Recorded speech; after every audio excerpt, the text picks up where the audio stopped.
financing, right? When we buy these properties in cash, we're still most often either ourselves or whoever we're assigning them to.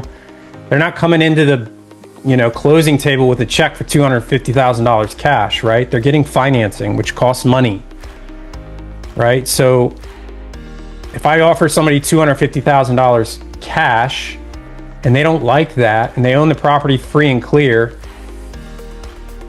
I'm going to pivot that conversation then to seller financing. Well, I could pay you,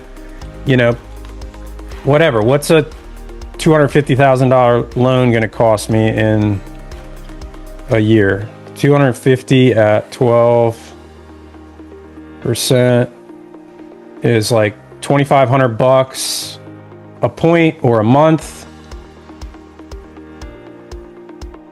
For 6 months, that's like 15 grand. Let's say let's say it's an opportunity for a fix and flip, right? 6 months hold, it's probably more like 20 grand, right? So my $250,000 offer may jump to 270 now if I know I'm going to be saving my buyer 20 grand in hard money, right? So I can offer that back as a concession effectively to the seller, saying, okay, you don't like my $250,000 offer. Would you seller finance me the property? And that's probably high, frankly, but would you seller finance me the property for a year, or depending on the opportunity, right? Most of the time, when we're thinking about seller financing, it's a longer term, right? But let's just say it's a more distressed property that is likely a fix and flip. Would you seller finance me the property for 6 months or a year if I could offer to pay you another 20 grand? And I'll just make you, I'll give you a down payment, 10%, right? 25,000. Seller finance me the rest. Of course, I want those terms to be as favorable as possible. If I can get them down to 0% interest or zero payment for 6 months, that's going to be super attractive for our end buyers, or for ourselves if we're flipping the property ourselves. Now I only have to come to the table with 25 grand or 20 grand or whatever we can negotiate with the seller on a down payment, versus trying to go out and get $250,000 in cash from somebody. It's going to cost us a lot more.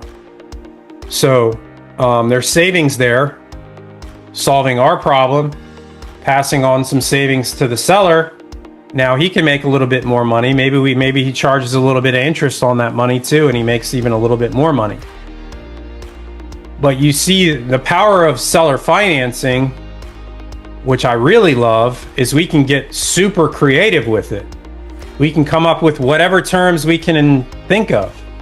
I've seen people use Bitcoin. I've seen people use whatever. Like, if I give you, a Bitcoin and you seller finance me, that you can get like whatever terms you can come up with on a seller finance note, so long as it's, recorded and done properly and whatever. Like, you can get really creative with seller financing.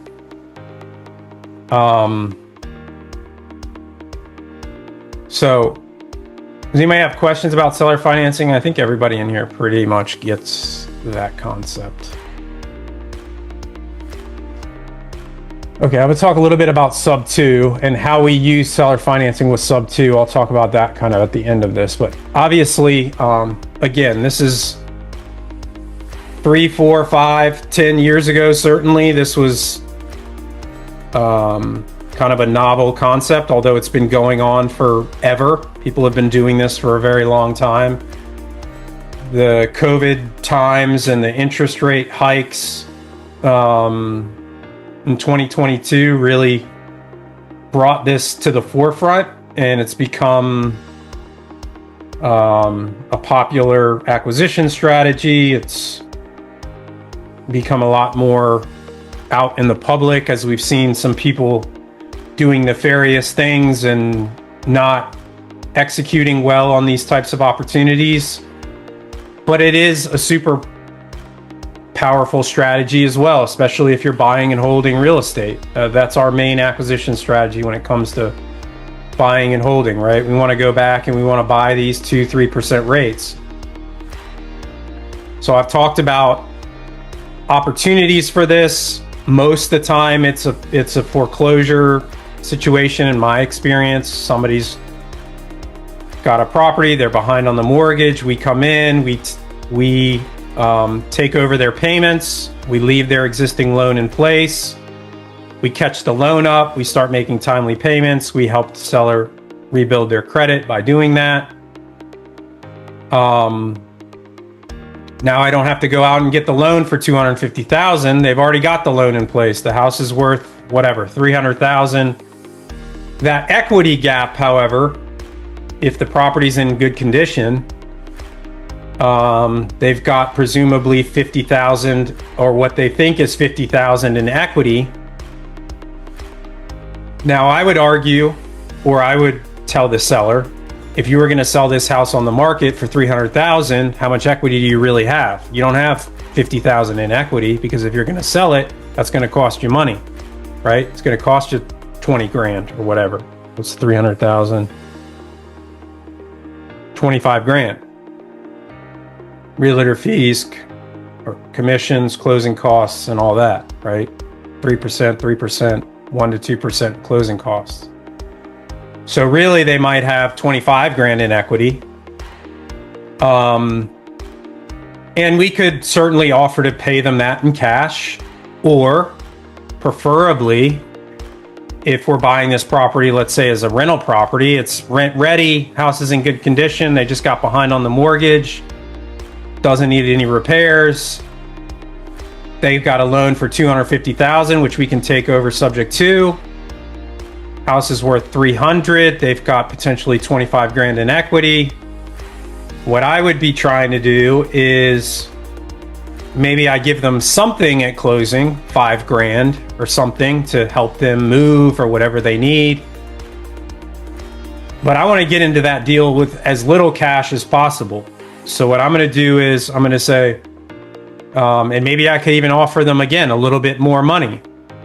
I'm going to say, well, I could give you 25 in cash, or I could give you maybe less. I could give you 20 in cash or 15 in cash at closing to solve this problem. Or I could give you 5 in cash at closing, and you seller finance me the remaining, and instead of getting 15,000 in cash, I'll give you 25, or I'll give you 30, but I'm going to pay you that 30 over the next 5 years in payments. So we call that a hybrid deal, right? Where we're taking over their mortgage sub 2, we're seller financing the remaining equity. So we can get into this deal for like 5 or 10 grand, 5 grand at closing in cash, plus another 5 grand or whatever in closing costs. That's a deal I want to buy all day.